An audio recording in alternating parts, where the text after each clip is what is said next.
차려.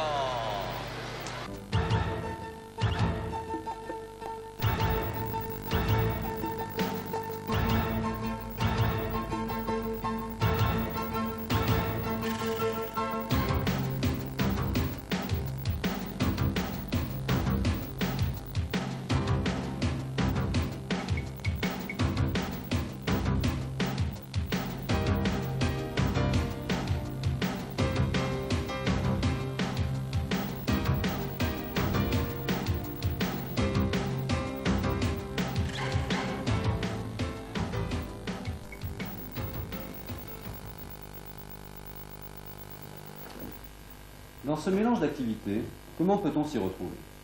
Sur ces images, c'est la partie visible des activités que nous voyons. Mais ce qui nous intéresse, c'est la face cachée, c'est-à-dire de mieux comprendre comment ces activités sollicitent l'organisme sur les plans énergétiques et neuromusculaires. Mais attention, restons modestes. Nous ne voulons pas refaire un cours de physiologie. Notre but est simplement de donner quelques repères simples qui vont aider l'entraîneur à mieux comprendre les activités sportives.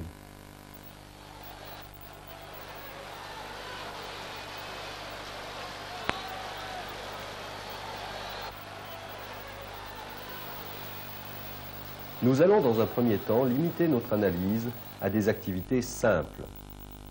Comment par exemple différencier un marathon et une course de vitesse? Ces deux activités sont différentes bien sûr. Mais en quoi? Les deux premiers paramètres qui viennent à l'esprit sont le temps de course et la vitesse de course.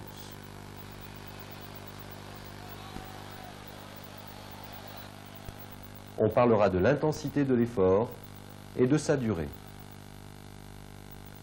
Sur ce schéma, la courbe visualise la diminution de l'intensité de l'effort possible en fonction de l'augmentation de sa durée. Si la notion de durée est simple à comprendre, celle d'intensité est plus complexe à appréhender. En effet, l'intensité peut avoir plusieurs formes. Ce peut être une vitesse de course, une cadence de mouvement, une résistance à vaincre.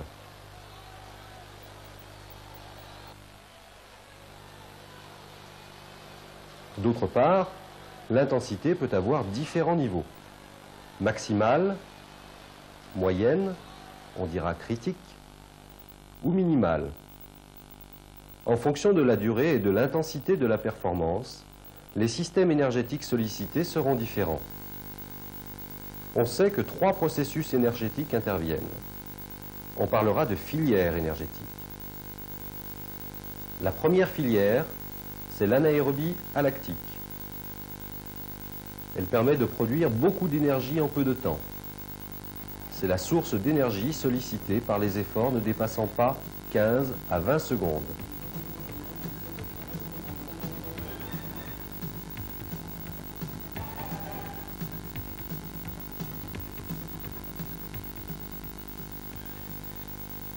La deuxième filière, c'est l'anaérobie lactique.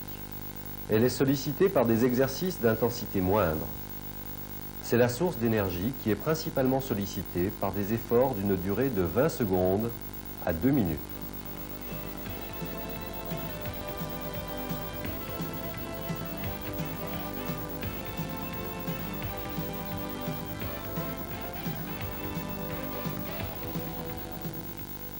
La troisième filière, c'est la filière aérobie.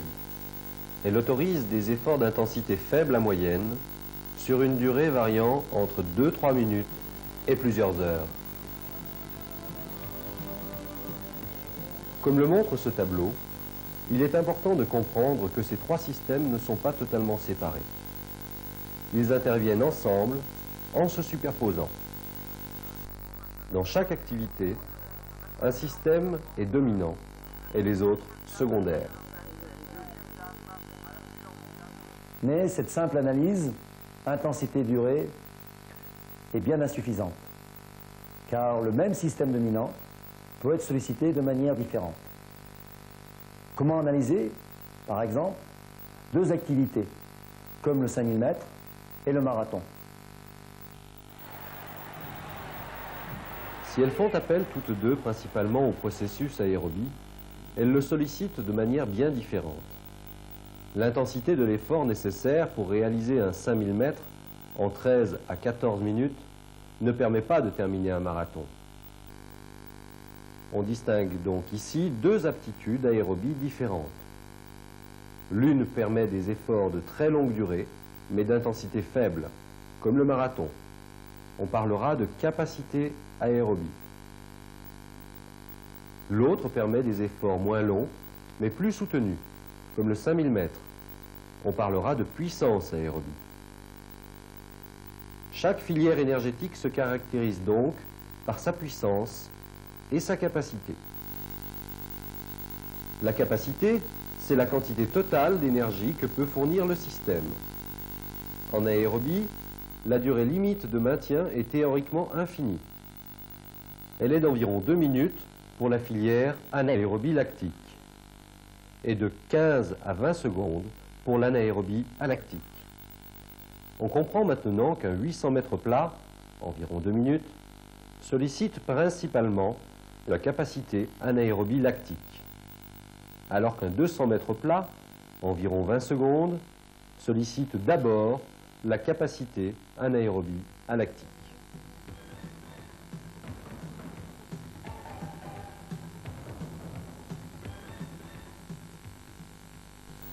La puissance d'une filière, c'est le temps pendant lequel le système peut fournir son maximum d'énergie.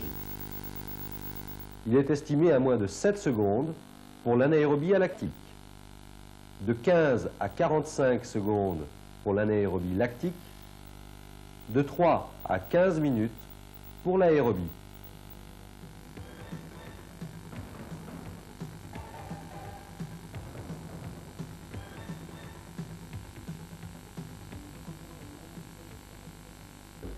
À partir de ces données, on peut donc dire que le marathon est une activité à dominante capacité aérobie, alors que le 5000 mètres, lui, est à dominante puissance aérobie. Puissance, capacité, durée, intensité. Voilà un premier niveau d'analyse qui peut être satisfaisant pour des activités simples, comme l'athlétisme, la natation ou le ski de fond. Par contre, pour des activités plus complexes, comme le tennis ou les sports collectifs, il n'en est pas de même. En effet, ces activités sont caractérisées par des intensités et des durées de travail variables, entrecoupées de récupération plus ou moins complètes. Prenons l'exemple du handball. Globalement, on pourrait dire que vu la durée d'une rencontre, environ 1 heure, c'est une activité à dominante capacité aérobie. Qu'en est-il réellement? Au contraire du marathon, ou même du 5000 mètres, les efforts sont entrecoupés de récupérations plus ou moins longues, plus ou moins actives. Pour analyser les besoins énergétiques du handballeur, il est donc nécessaire de procéder à une étude plus précise, plus minutieuse. Comme on peut le voir sur cet histogramme, c'est une activité qui demande aux joueurs des actions courtes. 274 actions de moins de 3 secondes. Actions répétées, intenses et décisives dans le déroulement du jeu. Chacune de ces actions se fait à une vitesse et à une intensité proche du maximum. La distance parcourue est voisine de 4 km. La durée de l'effort est à peu près égale au temps de récupération. La fréquence cardiaque moyenne se situe environ à 80% du maximum, soit 170 à 180 pulsations minutes. L'accumulation d'acide lactique reste faible.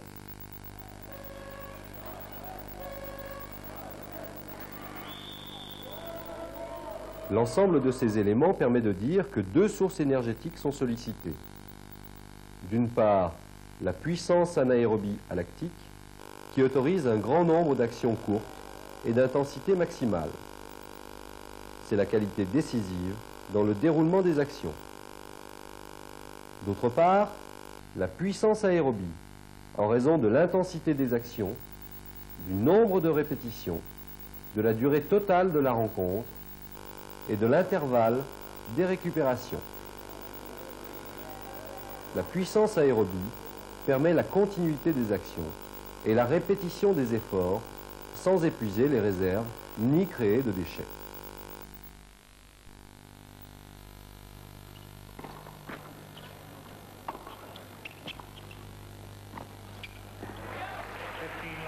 Pour savoir quelles sont les filières énergétiques sollicitées par une activité, il faut donc s'appuyer sur les 3 éléments. Durée de l'effort, son intensité et le temps de récupération entre les répétitions. C'est ce dernier point, c'est-à-dire la nature et la durée de la récupération, que nous allons tenter d'approfondir. La récupération peut être active, ce qui facilite la diffusion et l'élimination des déchets. Dans ce cas, le système aérobie reste largement sollicité. La récupération peut être passive, ce qui favorise notamment le repos du système neuromusculaire.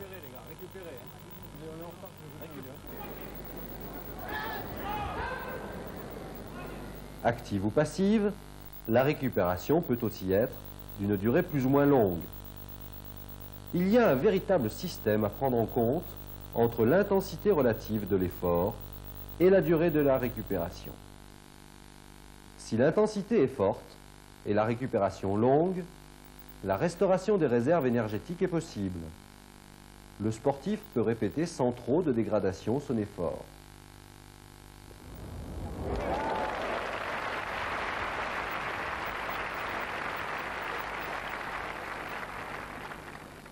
Si au contraire, pour une intensité forte, la récupération est brève, il y a rapidement accumulation de déchets, baisse des réserves énergétiques, entraînant la baisse de l'intensité et parfois l'arrêt de l'activité. Si par contre, l'intensité est moyenne, on dit intensité critique, et la récupération courte, le système aérobie est sollicité d'une manière optimale. Il autorise une durée d'effort prolongée. Si l'intensité est moyenne et la récupération trop longue, les filières ne sont que très faiblement sollicitées, ce qui est proche de l'activité du sédentaire. Le type de récupération joue donc un rôle très important sur le type de filière utilisée. Nous avons donc vu que pour analyser un effort, on s'appuie sur sa durée, son intensité relative et sur le type de récupération. On différencie ainsi activité continue et activité discontinue. Mais ces 3 paramètres ne sont pas totalement satisfaisants si on essaie d'analyser de façon spécifique des activités comme le ski alpin, l'escalade ou la gymnastique sportive, entre autres. En effet, l'impact énergétique peut varier selon la localisation du mouvement, le type de contraction musculaire ou la quantité de muscles sollicités.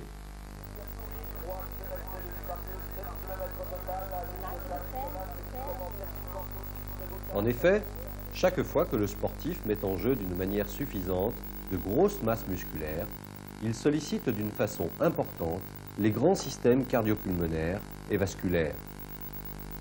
A l'inverse, la sollicitation même intense d'une masse musculaire réduite ne permet pas de solliciter d'une manière importante les grandes fonctions. L'impact d'un tel exercice est essentiellement local. Il permet d'augmenter l'endurance d'un groupe musculaire bien déterminé.